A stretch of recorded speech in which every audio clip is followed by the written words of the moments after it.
कायनात सल्लल्लाहु अलैहि वसल्लम ने इरशाद फरमाया, अब ये कह रहा है कि जिसका तवक्कुल अल्लाह पर हो उसको अल्लाह काफी होता है। अल्लाह रिस्क देने के लिए किसी चीज का मोहताज नहीं है। वमा मिन दाब्बतिन अलल अर्दि इल्ला अल्लाहु रिज़्क़ुहा, जमीन पर चलने वाली कोई भी चीज है उसका रज़्ज़ाक़ अल्लाह है। दरख्त तो काम नहीं करते, परिंदे तो काम नहीं करते, परिंदों की कोई शौक नहीं है। सुबह को चलते हैं, उड़ते हैं, फिरते हैं और शाम को जब वापस लौट कर आते हैं तो पेट भरा होता है। कोई जमीन पर रहने वाली ऐसी चीज नहीं है जिसको अल्लाह रब्बुल इज्जत रिज़्क़ अता ना करता हो। हर एक को अल्लाह तबारक व तआला रिज़्क़ अता करता है और रिज़्क़ ही वो चीज है, सिर्फ रिज़्क़ ही वो चीज है जिसका जिम्मा अल्लाह ने अपने ऊपर लिया है। इस चीज का जिम्मा अल्लाह रब्बुल इज्जत ने अपने ऊपर नहीं लिया कि बंदे तू गुनाह कर और मैं तुझे जन्नत अता फरमा दूंगा, जिम्मा नहीं लिया। अगर चाहे तो बख्श दे, चाहे तो बख्शिश की खैरात अता फरमा दे। ये कभी नहीं फरमाया कि नमाज ना पढ़ मैं तुझे बख्श दूंगा, नहीं, किसी चीज का जिम्मा नहीं लिया कि तू नेकी कर या ना कर मैं तुझे जन्नत में भेज दूंगा, नहीं, तू नेकी कर मैं तुझे अपनी रहमत से जन्नत अता फरमाऊंगा। तू नेक अमाल कर, इबादत कर, रियाजत कर, नमाज पढ़, रोजे रख, अल्लाह की बारगाह में गिड़गिड़ा, तुझे फिर भी मैं जन्नत अपनी रहमत से अता फरमाऊंगा। लेकिन रिज़्क़ ऐसी चीज है कि अल्लाह ने फरमाया कि बंदा खुदा और मेरे बंदे तेरे रिज़्क़ का जिम्मा मुझ पर है, मैं तुझे अता फरमाऊंगा। जिस चीज का जिम्मा अल्लाह ने लिया उसके लिए तो मैं मारा मारा फिरूं और जिस चीज का अल्लाह ने हुक्म दिया उसकी तरफ मैं तवज्जो ही ना करूं। अल्लाह, होना क्या चाहिए कि जिस रब ने जिम्मा लिया और वो रोजी अता फरमा रहा है और वो ना चाहे, अगर ना चाहे तो मैं जितना मारा मारा फिर लूं, मुझे रिस्क नहीं मिलेगा। वो उसके चाहने से हर काम होता है। वो चाहेगा तो ही रिस्क मिलेगा, वो चाहेगा तो ही बिजनेस फायदा देगा, वो चाहेगा तो ही कारोबार फायदा देगा, वो चाहेगा तो ही तेरा मतलब निजाम चलेगा और उसके चाहने से ही होता है। सरकार कायनात सल्लल्लाहु अलैहि वसल्लम अल्लाह रब्बुल इज्जत के हबीब हैं बेशक, और सरकार कायनात सल्लल्लाहु अलैहि वसल्लम तवक्कुल के आला दर्जे पर फाइज थे, आला दर्जे पर फाइज थे। और अल्लाह तबारक व तआला के नबी हज़रत सैयदना इब्राहीम खलीलुल्लाह अला नबीना व अलैहि सल्लल्लाहु अलैहि वसल्लम, कुरान पाक के अंदर आपका ये वाकया बयान किया गया है। सैयदना इब्राहीम अलैहिस्सलाम ने जब कौम को बुत परस्ती से मना फरमाया तो कौम ने ना माना, बल्कि कहा कि कल हमारा एक मेला लगेगा, आप चले हमारे मेले में शिरकत करें और देखें कि हम किस तरह हम अपनी जिंदगी को एंजॉय करते हैं, लुत्फ अंदोज होते हैं, किस तरह की बहार है। हज़रत इब्राहीम अलैहिस्सलाम मेले में शिरकत के लिए कुछ चले, लेकिन फिर बीमारी का उज़र पेश करके वापस पलट आए। हज़रत इब्राहीम अलैहिस्सलाम वापस आए और वो लोग जो मेले में शिरकत के लिए नहीं गए थे, आपने उनसे फरमाया कि मैं जरूर वल्लाही ला अकीदन्ना असनामकुम बअद अन तुवल्लू मुदबिरीन, मैं जरूर तुम्हारे बुतों का बुरा चाहूंगा। आप घर गए, कुल्हाड़ी ली और बुत खाने में दाखिल हो गए। देखा कि दरवाजे पर एक बड़ा बुत है और अंदर जो है बहुत छोटे छोटे बुत तराश कर रखे गए। जब आपने बुतों को देखा तौहीद इलाही के जज्बे से जलाल में आ गए। आपने सब बुतों को चिकना चूर कर दिया और कुल्हाड़ी बड़े बुत के कंधे पर रखी और वापस लौट गए। या वो लोग मेले से रात को वापस आए, बुत खाने गए और देखा कि उनके बुतों को तोड़ दिया गया है। बड़े गुस्से में कहते हैं हमारे बुतों को किसने तोड़ा, इनको किसने चिकना चूर किया। चंद लोगों ने कहा कि हमें यह तो मालूम नहीं कि किसने चिकना चूर किया, लेकिन हमने एक शख्स जिसको इब्राहिम कहा जाता है तुम्हारे बुतों को बुरा भला कहते सुना है, कहा उसको लाया जाए। हज़रत इब्राहीम अलैहिस्सलाम को जब लाया गया तो कहा कि हमारे बुतों को किसने तोड़ा है। कहा इससे पूछ लीजिए जिसके कंधे पे कुल्हाड़ी है। हो सकता है इसने थोड़ा कहा कैसी बात करते हो, तुम जानते हो ये बुत बोलते नहीं है, सुनते नहीं है। कहा कूफो तुम पर, तुम ऐसे बुतों को पूछते हो जो तुम्हारे किसी नफर नुकसान के मालिक नहीं, ऐसों को पूछते हो जो तुम्हारी बात तक नहीं सुन सकते, तुम्हारा जवाब तक नहीं दे सकते। कहने लगे कि इनको आग में फेंक दिया जाए। नमरूद ने हज़रत इब्राहिम अलैहिस्सलाम को आग में फेंकने का हुक्म दिया। आग जलाई गई, कई दिनों तक आग जलाई गई। आग के शोले आसमान से बातें कर रहे थे। कोई परिंदा आग के पास से गुजरने की ताकत नहीं रखता था। इतनी शोलों वाली आग आसमान से बातें कर रही थी। हज़रत इब्राहिम अलैहिस्सलाम को मिंजनीक में डालकर आग में फेंक दिया गया। जब हज़रत इब्राहिम अलैहिस्सलाम को आग में फेंका जा रहा था, उस वक्त हवा का फरिश्ता आया और कहा अगर आप मुझे इजाजत दें तो मैं एक आंधी चलाऊं, ये आग बुझ जाए।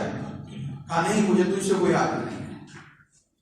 हज़रत जिब्रील अलैहिस्सलाम आए। पूरी मखलूक ने एक रिवायत के मुताबिक अल्लाह रब्बुल इज्जत की बारगाह में अर्ज की, मालिक कायनात के अंदर सिर्फ एक ही मेरा खलील है, तू जानता है मेरे खलील के साथ क्या सलूक किया जा रहा है। मालिक इस वक्त कायनात में तेरा नाम लेने वाला सिर्फ एक तेरा खलील है, हमें इजाजत दे कि हम उसकी मदद को चले जाएं। अल्लाह रब्बुल इज्जत ने इरशाद फरमाया कि अगर इब्राहिम ए मखलूक आपसे फरियाद करता है तो जाओ उसकी फरियाद को सुनो, और अगर तुमसे फरियाद नहीं करता तो मैं उसके लिए काफी हूं, मेरा दोस्त है।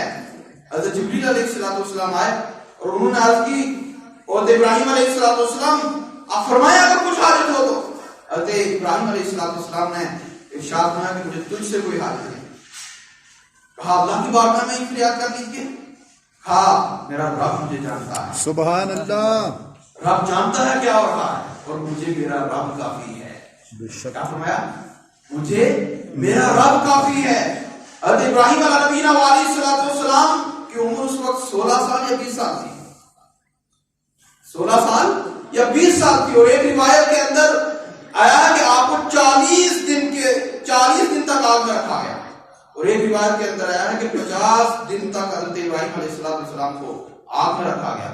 लेकिन हज़रत इब्राहिम अलैहिस्सलाम ने ना हवा के फरिश्ते को कहा कि मेरी मदद करो, ना हज़रत जिब्रील अलैहिस्सलाम को कहा मेरी मदद करो, बल्कि कहा मेरा तवक्कुल मेरे रब पर है, मेरा रब सब देख रहा है, मुझे मेरा रब काफी है। सुभान अल्लाह। बंदे का जब तवक्कुल इस लेवल का हो जाता है और वो ये समझता है कि जो भी होता है, जो भी मुसीबत पहुंची है, जो भी परेशानी पहुंची है, इस मुसीबत को मेरा रब देख रहा है, इस परेशानी को मेरा रब देख रहा है, तो बंदा उस परेशानी के अंदर भी, उस मुसीबत के अंदर भी अल्लाह पर तवक्कुल करता है और अल्लाह का शुक्र अदा करता है।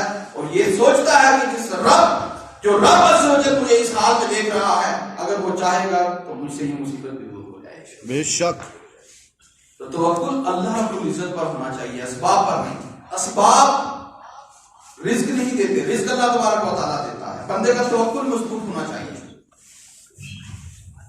हज़रत मकबूल रज़ी अल्लाह तआला अन्हु फरमाते हैं कि बंदे को रिज़्क़ तो उस वक्त भी मिलता है जब वो मां के पेट में होता है। वहां तो वो कोई काम नहीं करता, वहां तो वो कोई कारोबार नहीं करता। अल्लाह रब्बुल इज्जत मां के पेट के अंधेरे के अंदर भी मां के खून को उसकी ग़िज़ा बना देता है। और जब बच्चा पैदा होता है, चीखता है, उसकी नाक काट दी जाती है, फिर भी अल्लाह रब्बुल इज्जत मां के दूध को उसकी ग़िज़ा बना देता है। तो बंदा मां के पेट के अंदर फिर भी अल्लाह तबारक व तआला रिज़्क़ अता फरमाता है। और मां के पेट से बच्चा जब पैदा होता है तो रिज़्क़ अल्लाह तबारक व तआला अता फरमाता है।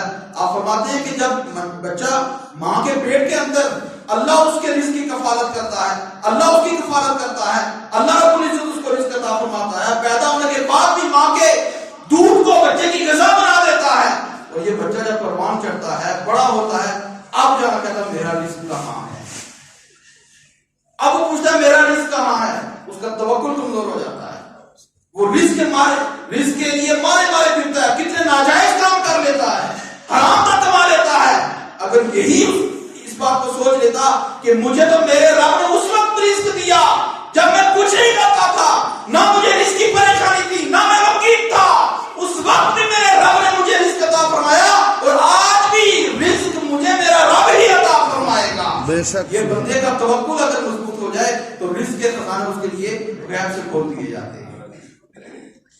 तो तवक्कुल अल्लाह पर होना चाहिए, असबाब पर नहीं। जब बंदा ये जहन बना लेगा, हराम की तरफ नहीं जाएगा, हराम की तरफ नहीं जाएगा, चोरी नहीं करेगा, धोखा नहीं देगा मुसलमान भाई को, धोखा देकर माल नहीं कमाएगा। उसको पता है कि रिस्क ये बंदा नहीं मुझे दे रहा, रिस्क तो मुझे मेरा रब देता है। बेशक बेशक। जब उसका तवक्कुल अल्लाह पर होगा, भरोसा अल्लाह पर होगा, और ये भी जानता होगा कि अगर वो चाहे तो ये सारा माल मुझसे छीन भी सकता है, वो चाहे तो मुझे महरूम भी कर सकता है, मैं महरूम हो सकता हूं, सब कुछ उसकी कुदरत में है।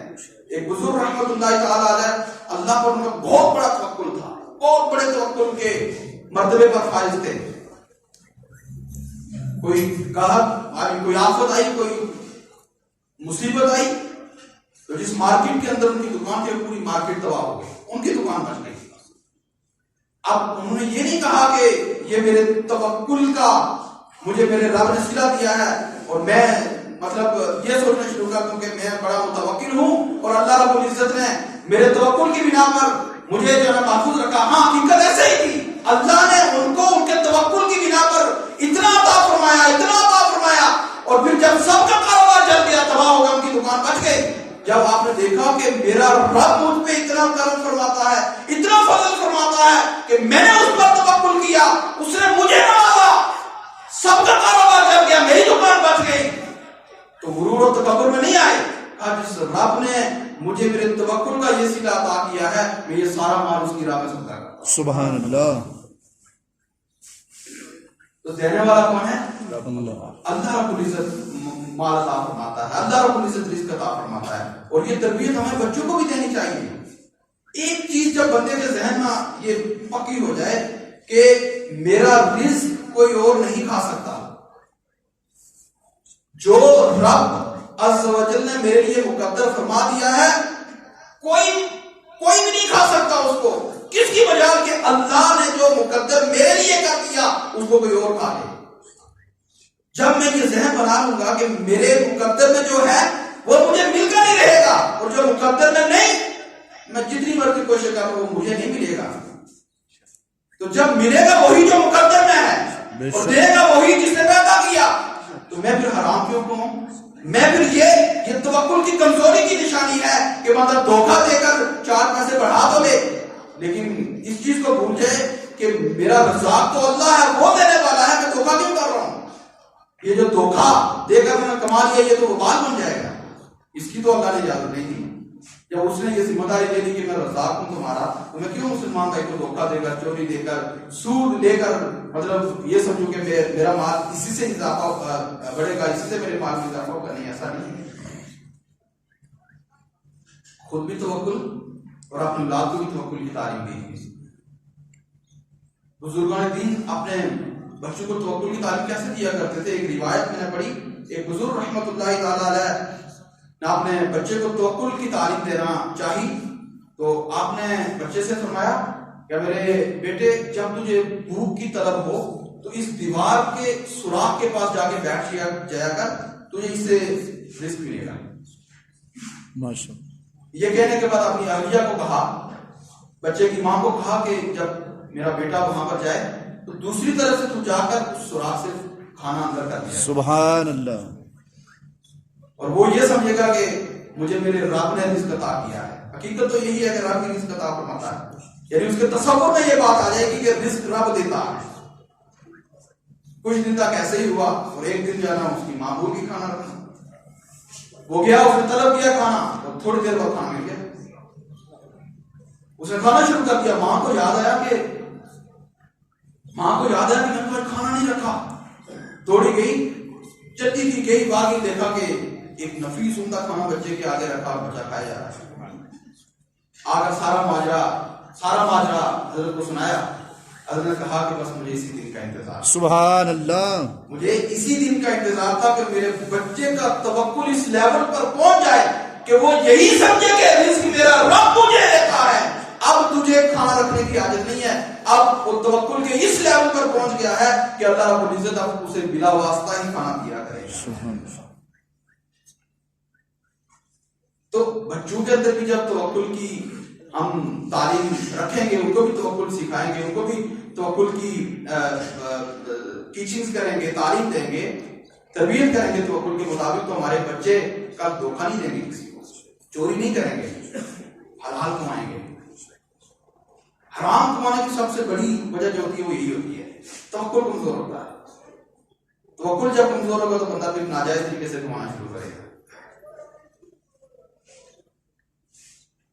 अल्लाह रब्बुल इज्जत से दुआ है कि अल्लाह रब्बुल इज्जत हमें अपनी जात पर ऐसा तवक्कुल नसीब फरमाए जिस तरह का तवक्कुल सैयदना इब्राहीम अलैहिस्सलाम का था, जिस तरह का तवक्कुल सैयदना रसूलुल्लाह सल्लल्लाहु अलैहि वसल्लम का था, जिस तरह का तवक्कुल हमने बुजुर्गान दीन का सुना। लेकिन ये बात आखिर में फिर याद रखिए कि घर में बैठ रहने का नाम तवक्कुल नहीं है। तवक्कुल की तारीफ समझ लीजिए, असबाब इख्तियार करके, दुकान खोलकर, जॉब करके नतीजा अल्लाह पर छोड़ देना, रिज़्क को ही देगा। अल्लाह रब्बुल इज्जत से दुआ है अल्लाह रब्बुल इज्जत हमें हलाल कमाने और अपनी जात पर तवक्कुल करने की तौफीक अता फरमाए। आमीन बिजाह नबी आमीन सल्लल्लाहु अलैहि वसल्लम।